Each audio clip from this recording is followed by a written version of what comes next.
Kita langsung bahas ke pengertian sistem ekonomi campuran. Sistem ekonomi campuran adalah gabungan dari elemen-elemen ekonomi pasar bebas dan intervensi pemerintah. Dalam kegiatan sistem ini, pasar memainkan peran penting dalam alokasi sumber daya, dan pemerintah juga memiliki peran penting dalam mengatur dan mengawasi kegiatan ekonomi untuk memastikan kesejahteraan dan keadilan. Selanjutnya, tujuan yang dilakukan oleh tujuan dari sistem ekonomi campuran yaitu untuk mencapai keseimbangan antara efisiensi alokasi sumber daya yang dicapai oleh pasar bebas dengan keadilan sosial yang diinginkan oleh pemerintah.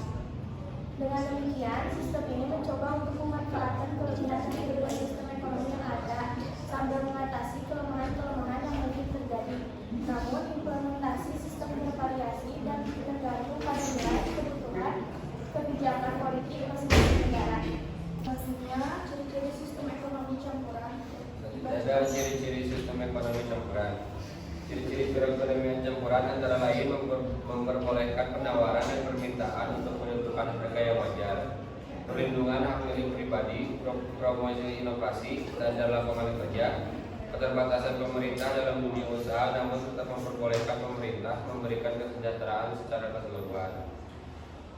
Namun ada beberapa lagi ciri-ciri sistem ekonomi. Yang pertama, sumber daya yang vital dikuasai oleh pemerintah.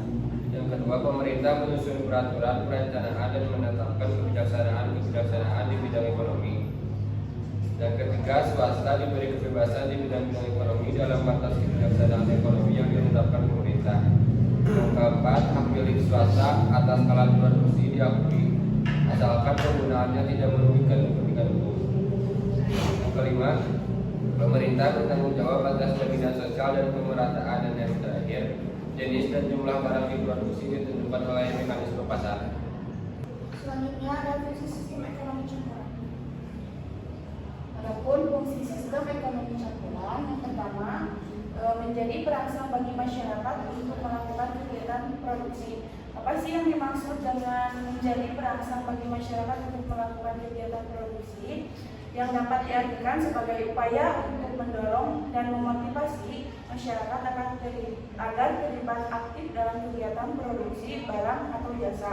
Contohnya, kebijakan pemerintah yang mendukung dan memfasilitasi kegiatan produksi seperti pemberian insentif, kemudahan perizinan, dan infrastruktur yang memadai. Yang kedua, ada menyediakan metode mengordinasi kegiatan individu dalam perekonomian.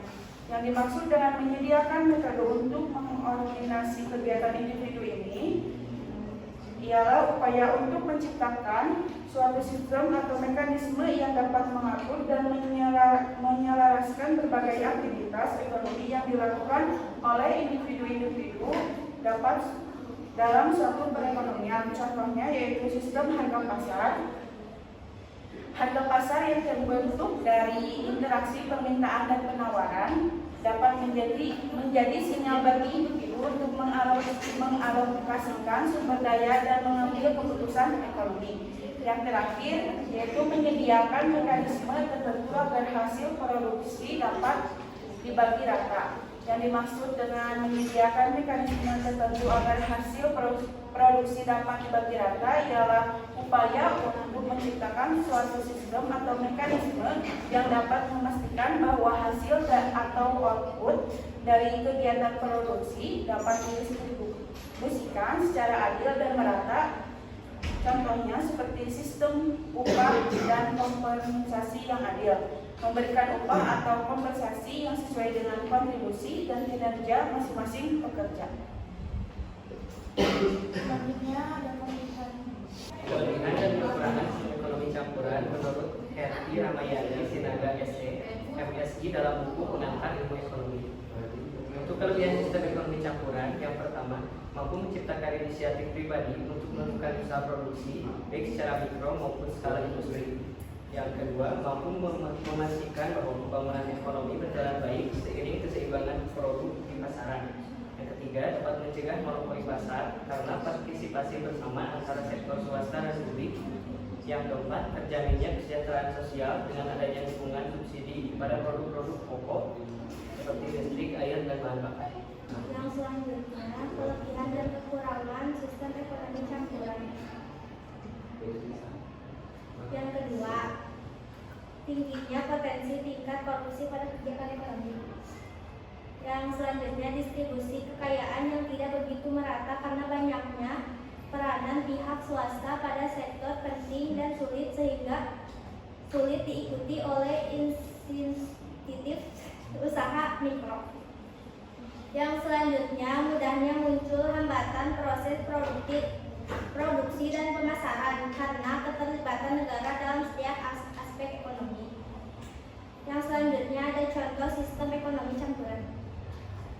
Sistem ekonomi campuran adalah harmonisasi antara pemerintah dan sektor swasta, sehingga mekanisme pasar tidak dapat mengatur diri secara bebas layak pada sistem ekonomi. Di antaranya subsidi pemerintah, BPJS Kesehatan, bantuan modal UMKM, 4 kebijakan anti monopoli produk swasta.